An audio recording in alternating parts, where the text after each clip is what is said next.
हिमाचल प्रदेश में जिस प्रकार से शास्त्री भर्ती को लेकर बवाल मचा हुआ है, हालांकि सरकार ने स्पष्टता पहले कर दी है कि भर्ती हिमाचल प्रदेश में जारी रहेगी और अदालत से जो फैसला आएगा, अंतिम फैसला आएगा, उसे राज्य सरकार स्वीकार करेगी। यानी कि सब्जेक्ट टू आउटकम्स जो भी होगा उसकी पालना करेगी, लेकिन काउंसलिंग प्रोसेस को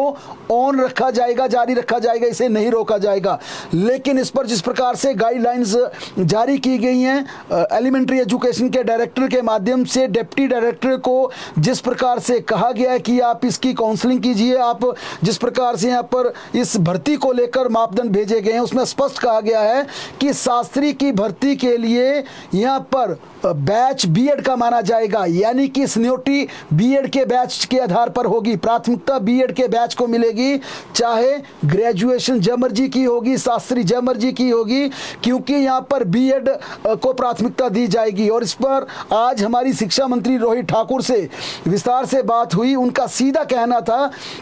कि हमने एनसीटी के मापदंडों को अपनाया है, अदालत भी इसमें स्पष्ट कह चुकी है, सुप्रीम कोर्ट में भी इसमें आदेश पारित हो चुके हैं। उनका यह कहना है कि हम एनसीटी को अडॉप्ट कर रहे हैं, उस आधार पर हिमाचल प्रदेश में शास्त्री भर्ती करने जा रहे हैं। लेकिन साथ में उन्होंने ये भी कहा कि अदालत का फैसला सबसे ऊपर रहेगा, अदालत जो कहेगी राज्य सरकार उसकी पालना करेगी। क्योंकि यहाँ पर जिस प्रकार से हिमाचल प्रदेश में इस भर्ती को लेकर बवाल मचा है, विवाद बना है और कई अलग अलग कैटेगरीज के यहाँ पर नुमाइंदे हिमाचल प्रदेश के उच्च न्यायालय में पहुंचे हैं। इस भर्ती को लेकर शास्त्री, जितने भी शास्त्री डिग्री होल्डर हैं, उनका ये कहना, उनको ये मलाल है, उनको इस बात का गुस्सा है कि सरकारी शिक्षण संस्थान, चाहे वो संस्कृत महाविद्यालय थे, जितने भी कॉलेज बनाए गए थे, सरकारी पूरे तामझाम से उन शिक्षण संस्थानों को खड़ा किया गया था, उसमें शास्त्री की शिक्षा दी गई। उन्हें मैट्रिक के बाद 5 साल की डिग्री करवाई गई और 5 साल की डिग्री